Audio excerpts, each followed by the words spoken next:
பாரதியார்.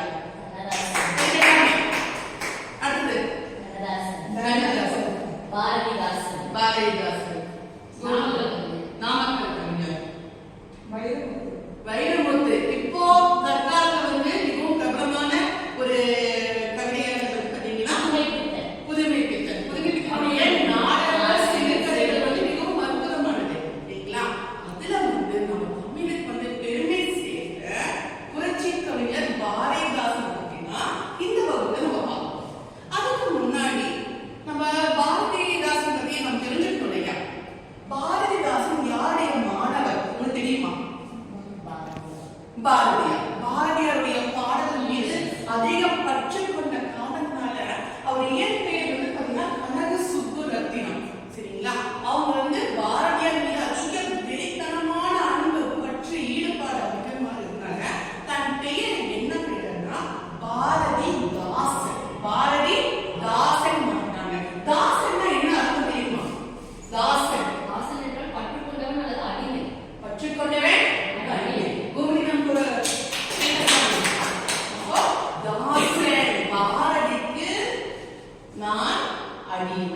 பாரதிக்கு நான் அடிமை. தன் பெயரை கனக சுப்புரத்தினம் சொல்றாரு. பாரதியார் மீது பற்று கொண்டதாக பாரதியாருடைய முதல் பகுதி இருக்கக்கூடிய பாரதி என்ற பெயரை முன்னாடியும் பாரதியார் அவர் பேர் அவர் அதாவது தன்னுடைய ஆசானத்தை வைக்கக்கூடாது இல்லையா? அந்த தன்னுடைய ஆசான மீது அதிக மரியாதை கொண்ட மாணவன் அப்படின்னு சொல்றதுக்காக என்ன பண்ணாரு? தன் பாரதி சொல்லிட்டு பின் பகுதி வந்து தாசன் என்று எழுதி சேர்க்கிறார். அதாவது பாரதிக்கு நான் அடிமை. அதான் பாரதி தாசன். தாசன் சொன்னாலே என்னன்னா நம்ம யார் மேல அதிகமாக பற்றி கொண்டிருக்கோமோ அவங்க வந்து சொன்னோம்னா தாசன். அவங்களுக்கு நான் தாசன். சரிங்களா? இப்ப அடுத்தது பாத்தீங்கன்னா அவர் பிறகு ஊர் பார்த்தீங்கன்னா புதுச்சேரி. புதுச்சேரி இப்பொழுது என்ன பேரால் அழைக்கப்படுது? பாண்டிச்சேரி. அதாவது பாண்டிச்சேரி புதுச்சேரி நிறைய பேருக்கு இன்னுமே குழப்பங்கள் இருக்கு. புதுச்சேரி தான் பாண்டிச்சேரி இப்ப மாற்றம் பெற்றிருக்கு. சரிங்களா? அடுத்தது என்ன அவர் சிறப்பு பெயர் பார்த்தீங்கன்னா பாவேந்தர் புரட்சி கவிஞர்.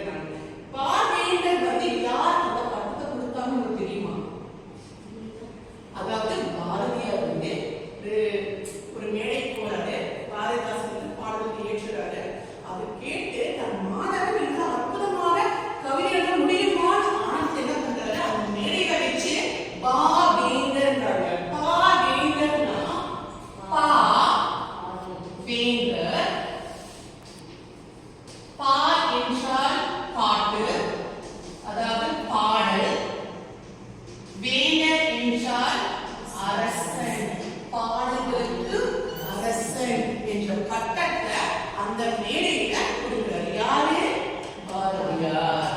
அதாவது பாரதியார் தன் மாணவருக்கு கொடுத்த பட்டம் தான் பாவேந்தர், பாடல்களின் அரசன் என்ற பட்டத்தை கொடுக்கிறார். அடுத்து புரட்சி கவி என்ற பட்டத்தை கொடுத்ததுன்னா அறிஞர் அண்ணா. அறிஞர் அண்ணா வந்து பாத்தீங்கன்னா புரட்சிகரமான விடுதலை பாடல் கேட்டு மிகவும் பிடிக்கும். சரிங்களா? அப்போ அறிஞர் அண்ணா என்ன பண்றாரு? இவருக்கு வந்து புரட்சி கவி பட்டத்தை கொடுக்கலாம் அப்படின்னு என்ன பண்றாரு? புரட்சி கவி பட்டத்தை கொடுக்கிறார். அடுத்து புரட்சி கவிஞர் என்ற பட்டத்தை கொடுத்தீங்கன்னா தந்தை பெரியார். அதாவது பாரதியாருடைய பாடுமொழி என்ன பாத்தீங்கன்னா பெண் விடுதலை, பெண் கல்வி, பொது உடைமை, இந்த மாதிரி பொதுவா இருக்கக்கூடிய பிரச்சனைகளை பத்தி தான் பாட்டாரு. நம்ம தந்தை பெரியாருடைய கனவு என்னன்னா எல்லாரும் சமம் என்று சொல்ல வேண்டும். அந்த எண்ணம் தந்தை பெரியார். அவருடைய எண்ணங்களும் பாரதிதாசனுடைய பாடல்களும் ஒரே மாதிரி இருந்தனால யாருக்கு தந்தை பெரியார் என்ன பண்றாரு? புரட்சி கவிஞர் அப்படின்னு பட்டத்தை கொடுக்கிறார். அடுத்தது பாத்தீங்கன்னா அவர் ஏற்ற நூல்கள் பார்த்தீங்கன்னா குடும்ப விளக்கு, இருண்ட வீடு, பாரதிதாசன் கவிதைகள் அப்படின்னு நிறைய நூல்கள் இருக்காங்க. நான் இன்னொரு மூணு எடுத்து சொல்றேன். சரிங்களா? இல்ல குடும்ப விளக்கு அப்படின்னு சொல்லும்போது உங்களுக்கு என்ன தோணுது? ஒரு குடும்பத்தினுடைய அமைப்பு, விருந்தோம்பல் பத்தி அதுல விருந்தோம்பல். அதாவது இதுல கூட பாத்தீங்கன்னா பெண் கல்வியை உள்ள கொண்டு வர ஒரு குடும்பத்திற்கு ஒரு பெண் கல்வி அறிவுல இருக்கும் போது எப்படி ஒரு இருண்ட வீட்டுல விளக்கு ஏறும் பொழுது வெளிச்சம் எப்படி தருவோமோ அதே மாதிரி பெண் என்பவர்கள் கல்வி இருந்தால் அந்த வீடு ஒரு சொர்க்கமாக ஒரு கோவிலாக மாறும் என்ற குடும்ப விளக்கு.